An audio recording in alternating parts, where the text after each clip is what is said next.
All right, Jackson. Nice couple birdies there on the end to make sure you're inside the cut line. Obviously a tough start to the day, but just to bounce back, how important was that? Yeah, I mean, North Course played very, very hard today. The wind and just how crispy the greens got it made it a real challenge, especially when you need to hit fairways and then, you struggle with that 20 mile per hour off the right wind. And but we got our little break. Had to call play for wind, and then I came back out and just knew what I needed to do, and hit a really good drive on 7, got on the green, and then made a nice putt on 8 or 9. Was that break helpful at all, just to kind of center yourself and kind of get back into it?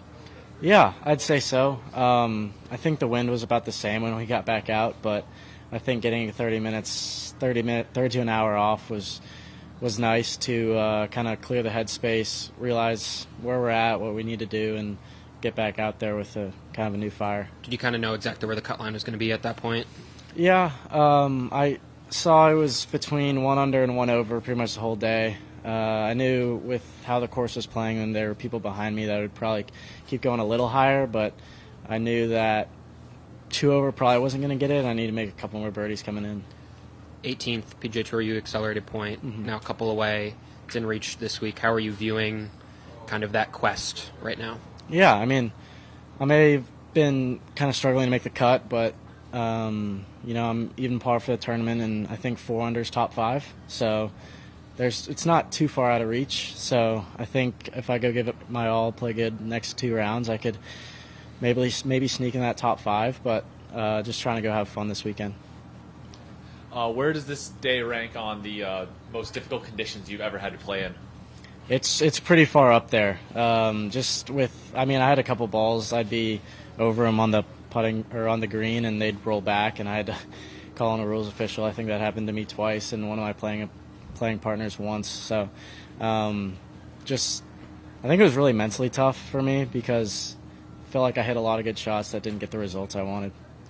And talk about the mental challenge of just, you obviously played well on South yesterday, and that's kind of known as the tougher of the 2 courses. And then you go on North, and it played harder than South did today. Yeah. What was that like, just kind of having that almost switch up on you?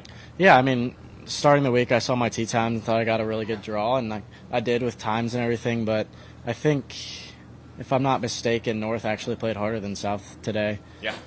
Which is kind of shocking because in years past, North's always been about 2 shots easier. And I kind of went into the tournament thinking, okay, if I don't have a great run at South, I can make some up on North. But it kind of flipped on me today, and just knew I had to stay resilient out there.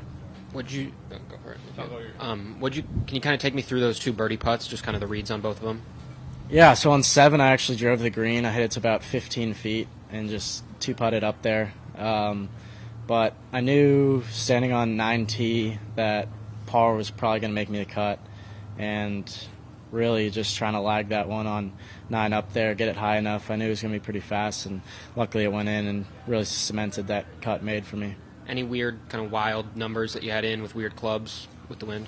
Yeah, there's a couple par 4s. Well, went driver 9-iron into my first hole today over the green, and then there'd be par 4s where I'd be hitting 3-iron in. So it just shows the power of the wind and how firm these greens are. Cool. Awesome. Thanks, Jackson. Thank you.